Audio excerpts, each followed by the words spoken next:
안녕하십니까. 5월 16일 금요일 말씀 묵상 함께 시작하겠습니다.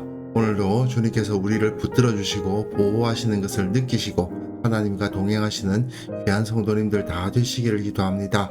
오늘 본문은 창세기 7장 22절부터 8장 12절까지 말씀이고요. 통독하신 말씀은 역대하 8장에서부터 11장까지 말씀입니다. 오늘 말씀은 사실은 어제 말씀과 내용 자체는 큰 차이가 없는데 다만 끝부분에 이 까마귀와 비둘기 이야기 많이 아실 텐데요. 그 본문에 조금 더 집중해서 묵상을 했으면 좋겠습니다. 그럼 먼저 말씀을 보시고 묵상 이어나가도록 하겠습니다. 육지에 있어 그 코에 생명의 기운의 숨이 있는 것은 다 죽었더라. 지면의 모든 생물을 쓸어버리시니 곧 사람과 가축과 기는 것과 공중의 새까지라. 이들은 땅에서 쓸어버림을 당하였으되 오직 노아와 그와 함께 방주에 있던 자들만 남았더라. 물이 150일을 땅에 넘쳤더라. 하나님이 노아와 그와 함께 방주에 있는 모든 들짐승과 가축을 기억하사 하나님이 바람을 땅 위에 불게 하심에 물이 줄어들었고 깊음의 샘과 하늘의 창문이 닫히고 하늘에서 비가 그치매 물이 땅에서 물러가고 점점 물러가서 150일 후에 줄어들고 일곱째 달 곧 그 달 11의 날에 방주가 아라랏산에 머물렀으며 물이 점점 줄어들어 열째 달 곧 그 달 초하루 날에 산들의 봉우리가 보였더라. 40일을 지나서 노아가 그 방주에 낸 창문을 열고 까마귀를 내놓음에 까마귀가 물이 땅에서 마르기까지 날아 왕래하였더라. 그가 또 비둘기를 내놓아 지면에서 물이 줄어들었는지를 알고자 하매 온 지면에 물이 있으므로 비둘기가 발붙일 곳을 찾지 못하고 방주로 돌아와 그에게로 오는지라. 그가 손을 내밀어 방주한 자기에게로 받아들이고 또 7일을 기다려 다시 비둘기를 방주에서 내놓음에 저녁 때 비둘기가 그에게로 돌아왔는데 그 입에 감람나무 새 잎사귀가 있는지라. 이에 노아가 땅에 물이 줄어든 줄을 알았으며 또 7일을 기다려 비둘기를 내놓음에 다시는 그에게로 돌아오지 아니하였더라. 오늘 본문에서는 노아의 홍수가 어떻게 마무리되어 가는가에 대한 기록이라고 할 수 있는데요. 하나님께서 원래 창조하셨던 그 세상을 무너뜨리신 거나 다름없죠. 그리고 새로운 창조를 시작하시는 건데 그 전반부는 그 내용이 다시 반복되고요. 그리고 뒤에 까마귀와 비둘기 이야기가 나오는데 사실은 까마귀와 비둘기 이야기가 핵심적인 메시지라고 보기는 좀 어렵고요. 조금은 지엽적인 문제입니다. 하지만 같은 주제를 계속 묵상하기는 좀 그러니까 오늘은 이 까마귀와 비둘기 이야기에 조금 더 집중해서 보도록 하겠습니다. 육지에 있어 그 코에 생명의 기운이 숨어 있는 것들은 다 죽었습니다. 지면에 있는 모든 생물이 다 쓸어버림을 당했고요. 결국은 다 쓸어버리다 보니까 노아와 그 방주에 있던 자들만 남았습니다. 그리고 150일을 땅에 넘쳤다고 되어 있죠. 150일이면 5달 아닙니까? 그러니까 2월부터 쭉 5달 지나고 이제 곧 7째 달에 변화가 일어나기 시작하거든요.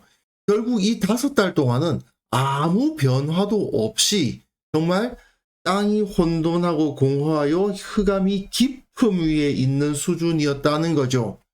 하나님이 노아와 그와 함께 방주에 있는 모든 들짐승과 가축을 기억하사 바람을 땅 위에 불게 하심에 물이 줄어들었다 되어 있는데 여기서 바람이라는 것은 영과 사실은 같은 단어거든요. 그러다 보니까 바람이 땅 위에 불었다, 물이 줄어들었다, 하나님의 영은 수면 위에 운행했다. 비슷한 모습이 보이죠. 이제 하나님의 역사하심이 다시 시작되었구나 하는 것을 느끼게 하고 깊음의 샘이라는 이 표현도 흑암이 깊음 위에 있다는 것과 같은 단어거든요. 트홈이라는 단어인데 이런 표현들이 같이 사용되면서 다시 창조가 시작되는구나. 최초의 천지 창조와는 또 다르긴 하지만 어쨌든 새로운 창조가 시작되겠구나 하는 것을 알게 해줍니다. 그래서 물은 땅에서 물러가고 점점 물러가서 150일 후에 줄어들고 아직 땅이 완전히 드러난 게 아니고 물이 조금씩 줄었다 이 말이죠. 그리고 7째 달 17 아닙니까? 창조의 달이죠. 그 달 11의 날에 17일이요. 역시 7이라는 숫자가 자꾸 반복되는 걸 보면 창조를 떠올리게 합니다. 이건 결국은 모세가 이 모든 것이 천지 창조의 재현이다 하는 것을 떠올리게 하고, 또 창조주 하나님의 역사하심이 우리들에게 임하여서 우리가 저 가나안 땅에 쳐들어가는 것은 홍수처럼 저 땅을 무너뜨리는 것이요, 거기서 노아처럼 새롭게 하나님의 나라를 세워나가는 것이다. 이 메시지를 주려고 이렇게 하고 있는 거죠. 그래서 물은 점점 줄어들고요. 열째 달, 곧 그 달 초하룻날에 산들이 봉우리가 보이기 시작했는데, 40일을 지나서, 40이라는 숫자는 이스라엘이 광야를 헤맨 연도의 숫자 아니겠습니까? 결국 노아가 그 물 위에 떠 있었던 기간과 이스라엘이 광야를 헤맸던 기간은 같은 개념 가운데 있다, 이런 것을 보여주고요. 방주에 난 창문을 열고 까마귀를 내놓았다고 되어 있죠. 여기서 까마귀는 부정한 동물이기도 하고 하나님께 제물로 드리지 못하는 동물이죠. 그런데 이 까마귀가 물이 땅에서 마르기까지 날아서 왕래했대요. 결국 물 위에 떠 있는 어디를 거점으로 삼아서 이리저리 날아다녔겠죠. 중요한 것은 이 까마귀가 방주로 돌아오지 않았다는 거죠. 까마귀가 돌아오질 않으니 노아로서는 까마귀로부터 어떠한 도움도 받지 못했구나 하는 것을 알게 되죠. 그에 비해서 그가 또 비둘기를 내놓아 지면에서 물이 줄어드는지를 알고자 하매, 온 지면에 물이 있으므로 비둘기가 발붙일 곳을 찾지 못하고 방주로 돌아왔다고 되어 있죠. 여기서 발붙일 곳이라는 것은 그렇게 중요한 건 아닌데, 이 곳이라는 단어가 마노아입니다. 마노아 이렇게 쓰는데요. 여기서 요것만 지우면 노아예요. 그래서 마노아를 찾지 못해서 노아에게 왔다, 이런 하나의 말놀이라고 하죠. 그런 것들도 존재합니다. 어쨌든 이 비둘기가 발붙일 곳을 찾지 못해서 방주로 돌아왔다. 까마귀처럼 그 온 곳을 돌아다니는 것이 아니라 방주로 돌아오는 자가 있더라 이거죠. 그러니까 노아가 손을 내밀어 방주한 자기에게로 받아들였다, 이런 표현 자체가 비둘기는 방주에 속한 자, 하늘에 속한 자, 성실하게 하나님 나라를 섬기는 자를 은근히 보여주고, 까마귀는 자기만 아는 자, 하나님의 나라보다는 자기 사는 것에만 관심을 갖는 자의 대표적인 모습이라고 할 수 있겠죠. 다시 7일을 기다려서 비둘기를 방주에서 내놓음에 저녁 때에 비둘기가 그에게로 돌아왔는데, 꽤 오랫동안 돌아다니다가 그 입에 감람나무 새 잎사귀를 가지고 왔다. 이 비둘기는 노아에게 소망을 준 거 아니에요. 노아가 땅에 물이 줄어든 줄을 알게 해주는 거니까요. 사실 비둘기가 한 일이 뭐 대단한 거라고 할 수는 없죠. 사실 비둘기라는 존재 자체가 하나님 나라를 위해서 뭐 대단한 것을 할 수 있는 존재도 아니지 않습니까? 하지만 이 작은 새가 노아에게 소망을 주었죠. 아, 물이 그대로 있는 것이 아니고 점점 줄어들고 있구나. 점점 나무의 잎사귀도 보이기 시작하고 있구나 하는 것을 알게 해주는 거 아니겠어요? 썩은 잎사귀가 아니라 새 잎사귀를 갖다 주니까 지금 나무가 그 물 밖으로 드러나고 있다 하는 것을 알게 해주고 있죠. 그리고 또 7일을 기다려 역시 창조가 점진적으로 이루어져 가고 있다는 것을 깨닫게 하죠. 비둘기를 내놓음에 다시는 그에게로 돌아오지 아니하였다. 어떤 땅에 정착했다는 이야기죠. 이것은 이스라엘 백성들이 가나안 땅에 쳐들어가서 점진적으로 그 땅을 차지하게 될 것이다 하는 것을 보여주면서, 결국은 하나님의 나라를 위해서 일하는 자가 이렇게 방주로 돌아올 줄 아는, 그리고 노아에게 소망을 줄 줄 아는 자다, 이런 것을 보여주는 거라고 할 수 있겠습니다. 사실 모세가 광야에서 이스라엘 백성들 중에서 도움이 안 되는 자들 때문에 고생 많이 한 사람이잖아요.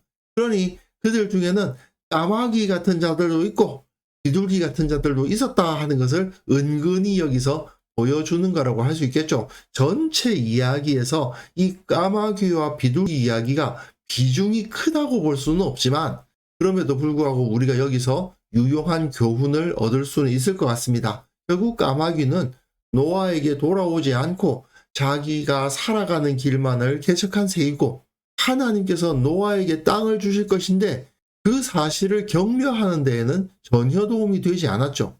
이스라엘이 저 가나안 땅을 차지하고 그 땅에 침공에 들어갈 것인데 그 가운데서 승리할 것이다. 우리가 이길 것이다. 라는 소망을 주기보다는 우리는 정말 메뚜기 같아. 우리는 못할 거야. 뭐 이런 생각만 하고 그냥 우리가 살 길을 찾아야 되지 않겠어? 애국으로 돌아가는 것이 좋지 않을까? 뭐 이런 생각이나 했던 자들이 바로 이 까마귀 같은 자라면 비둘기는 다시 돌아와서 지금 소망이 있습니다. 새 잎사귀 갖다 주면서 물이 줄어들고 있습니다. 우리가 저 땅을 차지할 수 있습니다. 이런 소망을 주는 사람이 바로 비둘기 같은 사람 아니었겠어요. 결국 우리는 하나님 나라의 일을 할 때 까마귀 같은 모습을 보이는 이들과 비둘기 같은 모습을 보이는 이들 사이에서 살아가는데 우리는 비둘기 같은 모습으로 살아가야 되지 않을까요?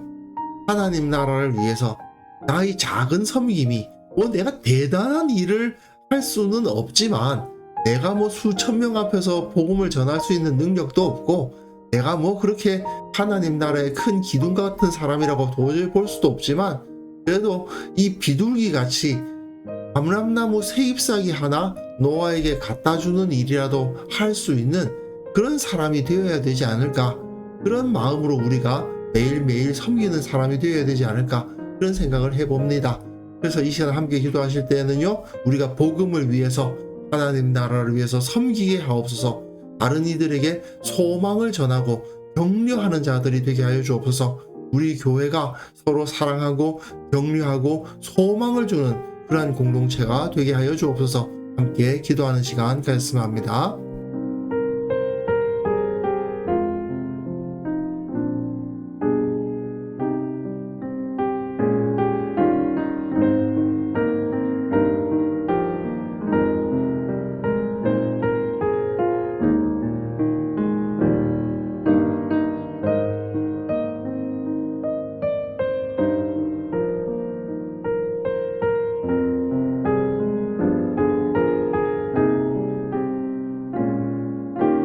하나님 아버지, 우리가 복음을 위해서 섬기기를 기뻐하게 하여 주시고 다른 이들에게 소망이 되는 자들이 되게 하여 주옵소서. 다른 이들을 낙담시키고 용기를 꺾는 자들이 되지 않도록 도와주시고 서로를 사랑하고 격려하고 소망을 주는 그러한 언어 생활, 그런 행동을 해나가는 자들 다 될 수 있도록 도와주시고 우리 교회가 그런 사람들의 공동체로서 성장해 나갈 수 있도록 도와주옵소서. 주님, 한국 교회를 위해서 다시 한번 기도합니다. 이 한국 교회가 참으로 노아의 방주와도 같은 역할을 감당하는 그러한 공동체가 되어야 되겠습니다.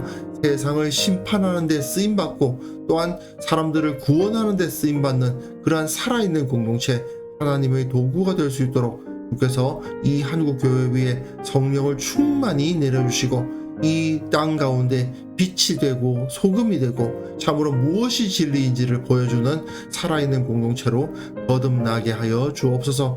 오늘 하루 살아가는 그 모든 삶 가운데서 우리의 마음과 입과 행동을 지키사 이 세상 사람들에게도 격려를 주고 소망을 주고 서로서로에게 힘을 주는 삶을 살아갈 수 있도록 도와주옵소서. 오늘 하루가 참으로 다른 사람들을 세우는 하루가 되게 하여 주시고 또한 내가 하나님의 말씀을 가지고 일어서는 힘을 얻는 그런 하루가 될 수 있도록 주께서 은혜 베풀어 주시기를 원하옵고 예수님의 이름으로 기도합니다. 아멘.